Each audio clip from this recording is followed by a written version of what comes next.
The feelings and size of the Persian emperor. When the Persian emperor, Gombes II, was preparing to cross the Hellespont to avenge his father's death, he stood on the commanding platform and looked at the huge and magnificent army crossing the strait from the bridge. When I think of such a short and hasty life, and see such a magnificent army, and think that in 100 years there will be no one left to live, I feel a sudden sorrow and grief in my heart. This passage shows that the Persian emperor, Gompers II, felt a sense of helplessness towards the sufferings of mankind. This kind of compassion from the heart is the compassion of a person in a high position for his subordinates, not a despicable pity, nor is it a kind of contempt, or even pity for people in human suffering, but a kind of reflection of the great love of the brood. His uncle replied coldly and solemnly, "But in life, in all the objects or phenomena that exist objectively in nature, there are many more pathetic things. Although we live in this world, our time is short. No one in this world, whether within or outside this army, is so fortunate as to be faced with the choice of not wanting to live, but rather to die, several times in his life." The real meaning behind his uncle's words, "There is no man who does not perish." The evaluation of a man is not whether he is declining or not, or even perishing, but what he did while he was alive. The experience of life's journey is always a struggle to survive between right and wrong. Sometimes it is smooth sailing, sometimes it is bumpy and difficult, and sometimes it is painful and tormenting, all in the midst of the vicissitudes of time. For those who have the wisdom to analyze, judge and solve problems, when they read this story, they can't help but think of war and revenge, and what is the real meaning of existence in life. Usually, we are insensitive to the meaning of life itself, and we do not realize the meaning of life itself until we are faced with the decision of our own life, or when our friends and relatives have an accident, or until we have heartbreaking pain and are separated from each other.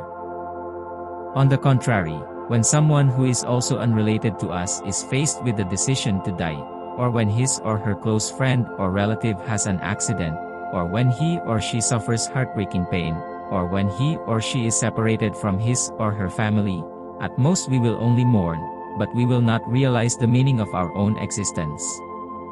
Therefore, if the journey of each of us is so short and rapid as compared with the stars of the universe, at most 40,000 days or 100 years, even the Persian emperor, Gombes II, could not help but feel sad and compassionate for the misfortunes of others, and his gaze showed sadness. However, as his uncle said, in his life, every man has to face several choices of death rather than life. What is the reason for this? It is because from time to time, for no reason at all, we feel confused about the true meaning of the existence of life itself in the universe, and we do not know what to do, and at the fork in the road of life, we lose our goal and direction, and become lost, confused, and overwhelmed. In the above story, the question of what is the real meaning of life itself. This has been the philosophy of life that people have been pondering over for thousands of years, for as long as there are literary and historical records. Therefore, if life is a history, a process, then what is the real meaning of life itself? Then, what is the real meaning of the existence of life itself? This has been a serious and paradoxical mystery through time and space for thousands of years. Some wise people say, it cannot be limited to a period of time or a fixed goal of existence, but should be a continuous process of quenching daily life and searching for the true meaning of life itself. From a continuous process of contradiction with the external material world, the cognition of the ontological progress of the self throbs. In short, it is the conscious cognition of an individual's life in the process of quenching and reflecting on daily life. In short, it is a self-conscious awareness of the quenching process of daily life and the process of introspection. 1. Seeking to understand life through reading and analyzing research. We always have many doubts about life, the ability of living organisms to exist and move, such as the meaning, value and continuity of life itself, the purpose of life, the homework of life, etc. Sometimes, with subjective recognition, we feel that the answer seems to be close at hand, but after a while, the clear vision seems to be shrouded in a mist, and with the change of time and space, it gradually moves away and fades into oblivion. However, questions, confusions, and unanswered questions still linger in our lives. We try to find the light of life, to know more about ourselves, but we often fail to realize what we really want. And what do people live for? So what is life? Life is a characteristic, an active form of material existence. In general, life is viewed from a human perspective, but in fact, there is no consensus in academic circles on the definition of life. The more popular definition is a semi-open material system that maintains internal balance, has a life cycle and stable material and energy metabolism, can respond to stimuli, and can reproduce itself or reproduce and evolve. It is composed of cells that can grow and adapt to their environment. Other definitions sometimes include non-cellular life forms, such as viruses and virus-like organisms. Life is the fundamental concept of biology, and biology is the science of life. Physical entities that have biological processes, egg, signaling and self-sufficiency, are distinguished from those that have no biological processes. Biological processes are classified as inanimate if their function has ceased, died, or if they never had such a function.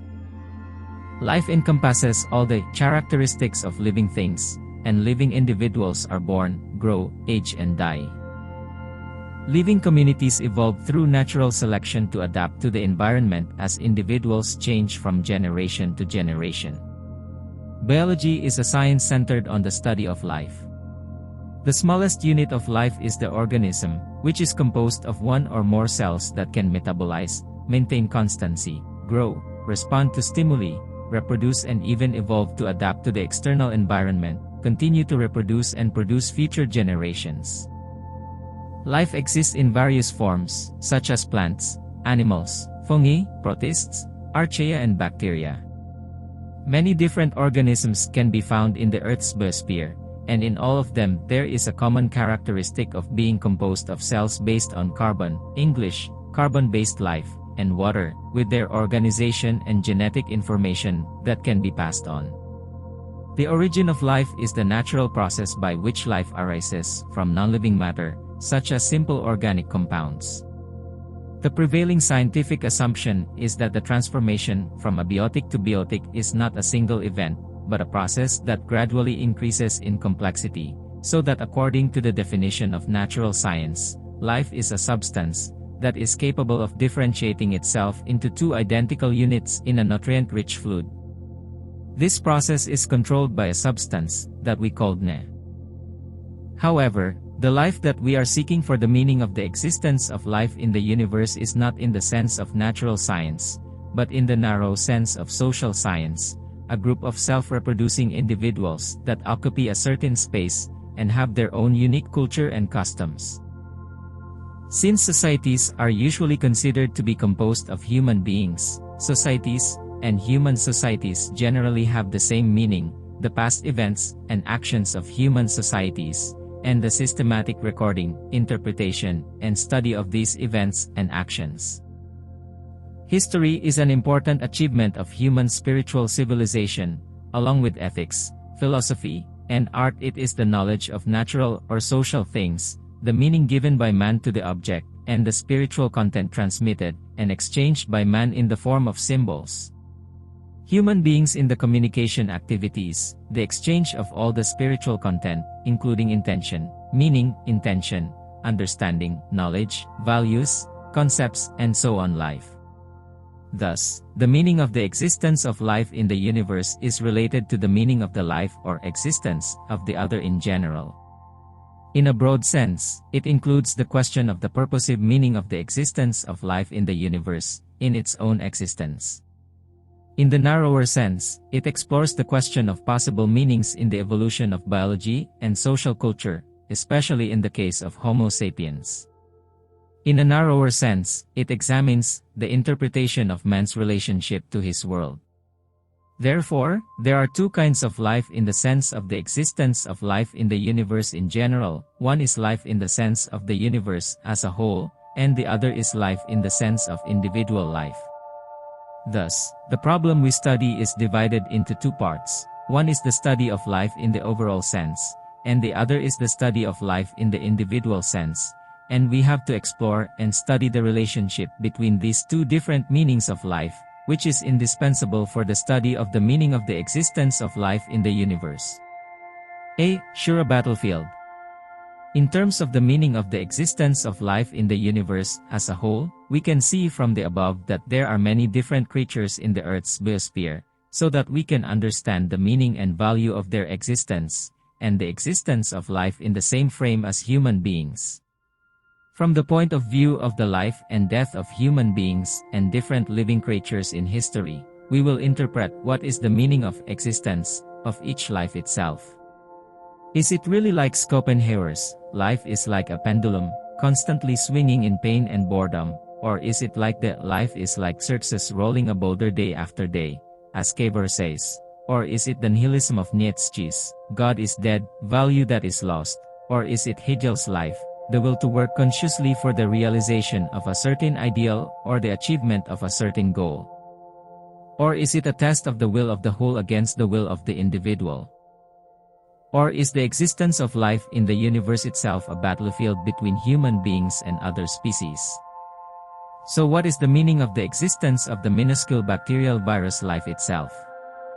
These invisible killers who never stop hunting humans, do they live for their own existence? Or do they live for the life of our fellow human beings, to continue their evolutionary existence, and promote evolution?